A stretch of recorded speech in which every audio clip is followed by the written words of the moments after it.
Hi there, Aries. Living the light to you. Welcome to your reading. Thank you all so much for tuning in. It's so funny because I jumped into the Gemini reading, but I almost did Aries. So there could be a focus on Aries there for you, the archetype around this month.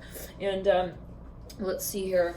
We do have the lovers that fell on the ground. This was I didn't pick it up though. It was in the Taurus reading, the Hierophant as well. Okay.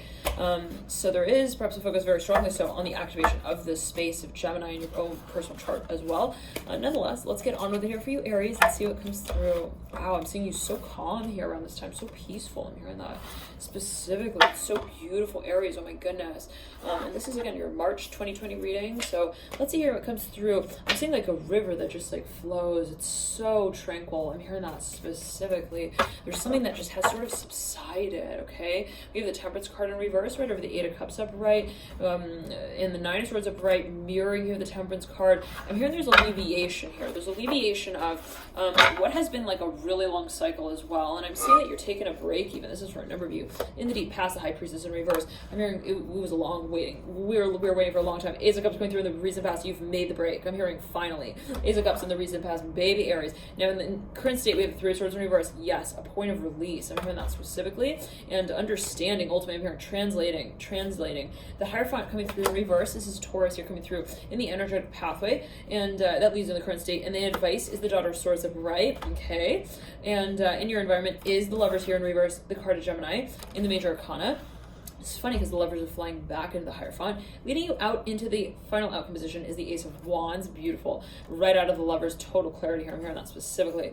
And you have the Daughter of Cups leading you out. This is such a healing, sort of pacifying energy space that you're moving into as I'm getting it. In the near future is the Empress upright. Beautiful. Now, the Empress does speak of Aries energy in and of itself, and it is related to also Venus. I'm hearing that specifically. I'm hearing also the third chakra. I'm hearing the third eye mind. I'm hearing that as well for you here in particular. Ten of Wands in reverse in the Hope Center for is beautiful. And in the final outcome again, we've got the Sun leading out with the Daughter of Cups. Now this similar energy came through. Yep, here we go. In the Sagittarius reading, Temperance here, the card of Sagittarius as well leading you out. Dear Aries. Now for a number of you, I'm hearing you've totally found. I'm hearing your perfect point. I'm hearing here with the Sun and the Daughter of Cups. For a number of you, you feel like you're just on cloud nine. I'm hearing that as well. This is for a number of you. For a number of you, I'm hearing Cleo. I'm hearing you've cleared something out as well. You've understood also the meaning of whatever that cycle of experience was. Now, for a number of you, I'm hearing you're in this sort of state of awareness, of being very mindful as well, even physically to your needs, your personal needs, and I'm seeing that you're addressing them. What you need, I'm hearing you're no longer, I'm hearing focusing on as a sort of, I'm hearing a tertiary guideline. I don't know what that's alluding to, take it as you will. Like for a number of you, there is a focus on specifically, perhaps what it is that actually holds meaning for you in the moment. Okay, so in other words, right here, right now, for me, what is important?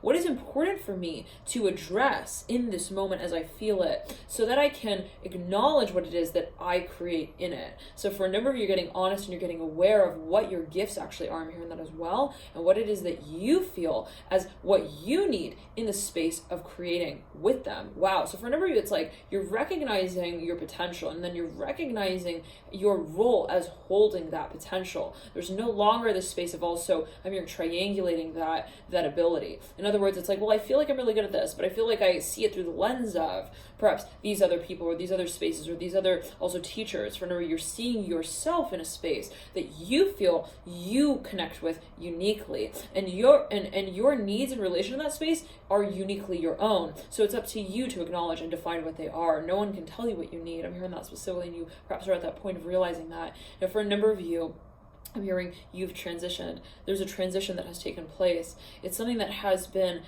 really perhaps a cycle, okay? Perhaps for a number of you, this is a matter of a discussion space as well around what you feel guided to talk about. I'm hearing that as well. And maybe for a number of you, there's been a certain period, and this could be you with you, you with your higher self, what it is that, talking about what it is that you really feel. I'm hearing that as well. For a certain period of time, maybe there was a question of, well, I feel this, but do I do it? Do I say it? How do I act upon it? For a number of you, there is that sort of impulsivity that has now taken over. I'm hearing it really in that way. And it's a childlike beauty here to this period. the Sun and the Daughter of Cups. It's like, I no longer am shy about what I feel I should do. I'm hearing that specifically. I'm no longer, okay, shying away from that space of acknowledging with honesty what I feel so deeply connected to. Now, the Ace of Cups here leading you out with the Sun and the Daughter of Cups. For a number of you here, Aries, I'm hearing you understand now what I'm hearing life feels like. I'm hearing when you feel like you are living in it. Wow. It's like life has taken on a whole new meaning for you. I'm hearing that specifically. Life is no longer about living in between. I'm hearing lives. I'm not sure what those are. I'm hearing lines as well. For a number of you, I'm seeing this comes down to honesty emotionally with what you actually feel deeply. I'm hearing connected to. I'm hearing to even create a space for and on behalf of. For a number of you, what I'm seeing is that you're now actually translating your needs directly, okay, in relation to what you actually physically participate in the space of. So in other words, it's like, if I feel like I connect with these concepts, what is the actual day-to-day play-by-play lifestyle that I live out, and does that actually relate to what I feel so deeply connected to?